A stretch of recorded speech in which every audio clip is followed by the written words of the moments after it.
In this video tutorial, I will show how to tune and improve machine learning model.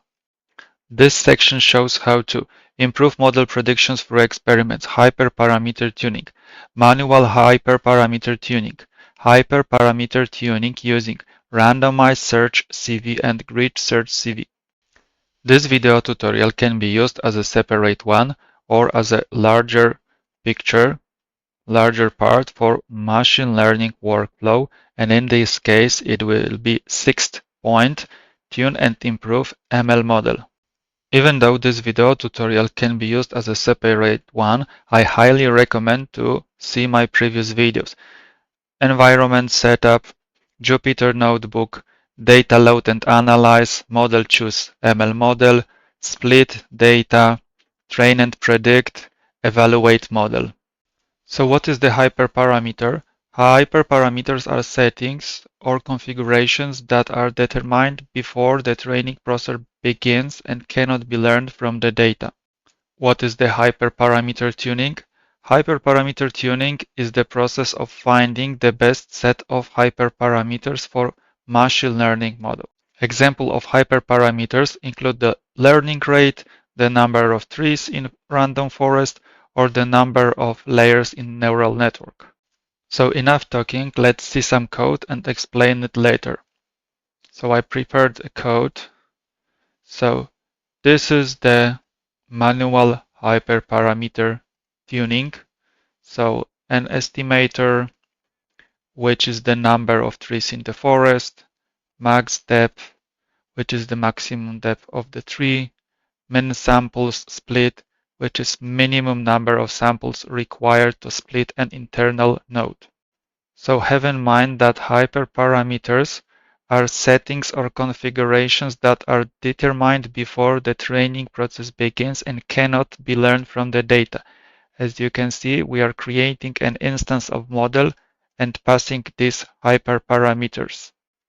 So imagine that you would like to see all the configurations of the hyperparameters and go ahead manually. Good luck. Instead of doing this, we can create param distribution and place a range of the hyperparameters in which they operate, and then create, for example, RandomizedSearchCV, pass the model, pass the parameter distribution, number of iterations, and the number of cross-validation. What is the cross-validation? I've mentioned about it when I was talking about data splitting. So the cross-validation is when we divide data sets in a different portions, in a different sequences. So let's review the machine learning workflow.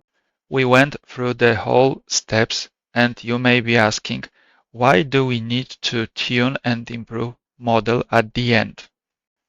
So we've done data load and analyze, model choose machine learning model, split the data, train and predict the model, evaluate the model. So we need to remember the tools we use and the processes we apply are meant to solve real-world business problems. Having this in mind, a model with 95% of accuracy may be quite good for predicting insurance claims, but when it comes to predicting heart disease, we will need better results.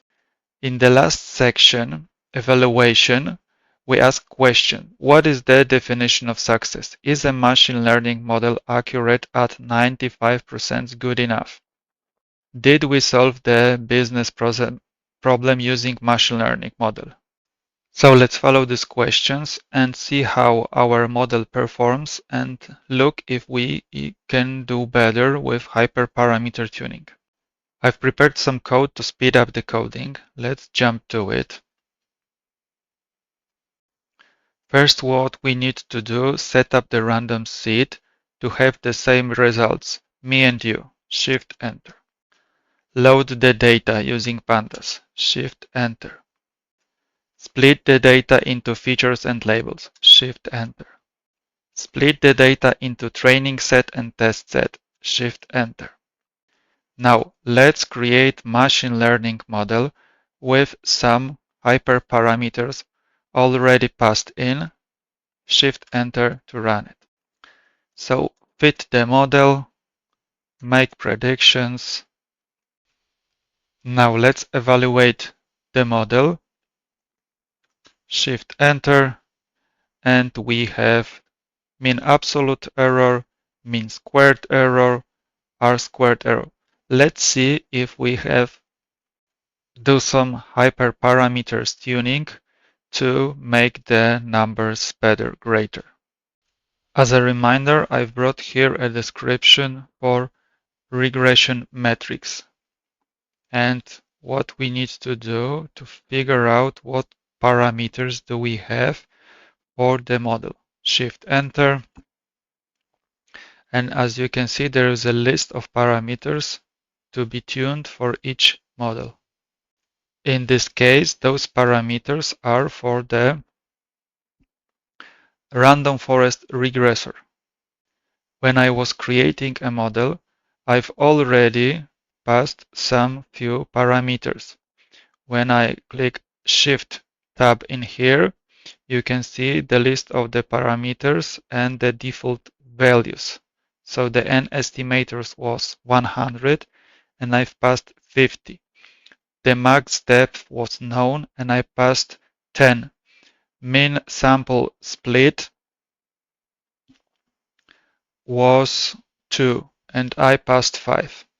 So having these parameters, my model performed in that way. So I will just copy it and put it for later. So put one line below here, make it a markdown, paste it in here, and add the parameters used in here. Shift Enter, and let's tune the model. So in this case, I will just go back to the default parameters. So I will just cut them out. Shift Enter, create model again. Shift Enter, train the model with the changed hyperparameters. And after the model was trained, let's make predictions. And let's evaluate it again. Shift Enter. So now our model was trained and the values were predicted using default hyperparameters. So now we have 0.89. Before that we had 0.88. So that's the increase in value, and let's see what it's the R-squared mean.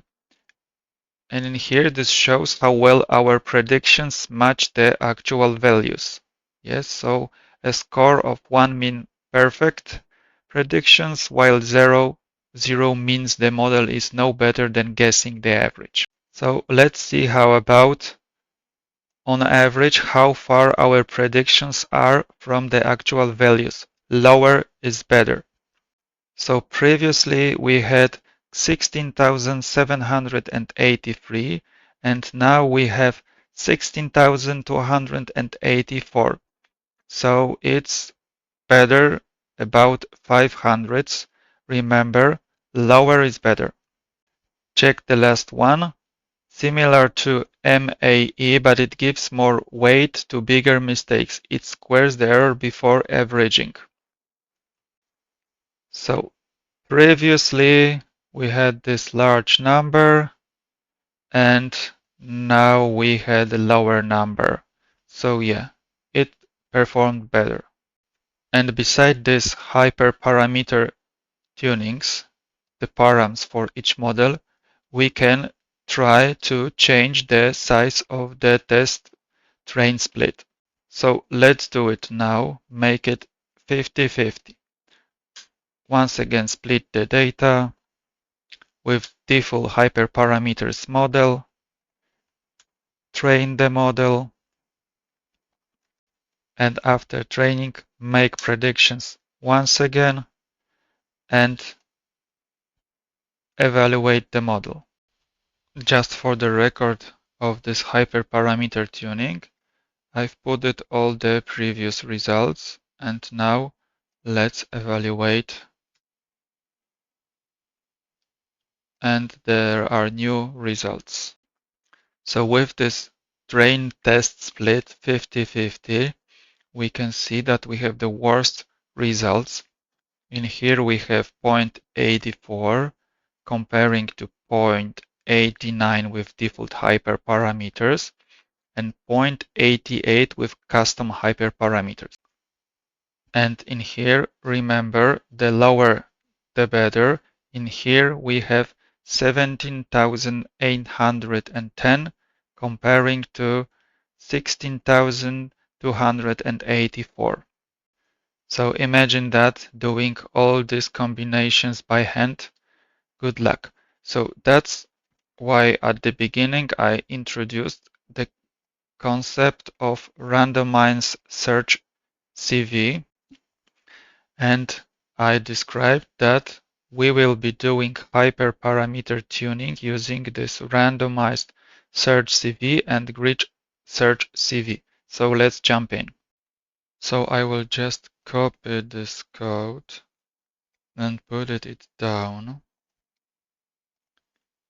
in here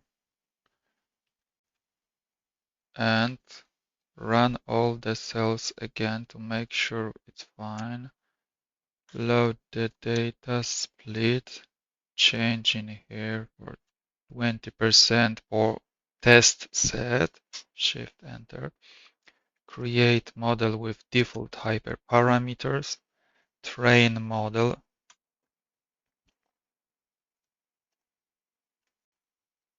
make predictions, evaluate it again, and let's jump into this randomized search CV. So in here we are saying that the n estimators, number of trees in the forest, is operating in the range of these values, the same to the max depth and mean sample split. Let's run it, hit shift enter. So all we need to do now is on this random search CV, run the method fit on the train data set, shift tab, x and y, x train, y train, and shift enter. It takes a while to run through all of these parameters and its iterations, so we have to wait. We've pointed out we want 5 iteration and 5 cross-validation. And remember that the cross-validation looks like this. We have dataset, first fold, second fold, third fold. We have 5 different, but it's shuffling the test and training set splits. And on my laptop it took about 5 minutes to run it. And now we have the randomized search CV and all the values we've passed there. Now let's try to find the best model. I've pasted the code to speed up a little bit, so I will just run it and explain it.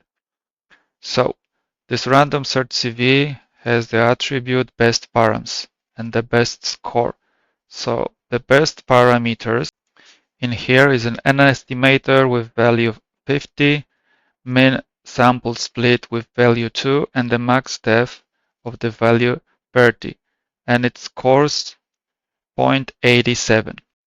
And let's have a look on this value best score because it looks like it's worse than our best one that we figure out manually. So in our case, it was 0.89. So quick look in the documentation, shift tab on it and go to this best score. So we have it. So it's a mean cross-validated score of the best estimator. So now it's time to evaluate the best estimator. In our case, this is the best model from the RandomizedSearchCV. So I've prepared code to speed up a little bit. So Shift Enter. So the best model score on the test data is 0.89. It's pretty close to the one that we figure out manually, 0.89. But imagine that we could not find the best value manually, or it would take a long time to do. So the best way to do it is to use, for example, this randomized search CV. For the GridSearchCV, we would have to go through all of these steps, but I won't be doing that. This video tutorial is already long enough, but at the end I will show the overview of RandomizedSearchCV is a method that randomly selects a specified number of hyperparameter combination for defined ranges. And this RandomizedSearchCV is more efficient than GridSearchCV when searching large parameter space, because this GridSearchCV goes through every possible combination instead of randomly samples combination for specified ranges like the RandomizedSearchCV does. So that's it for today. Happy coding, happy learning.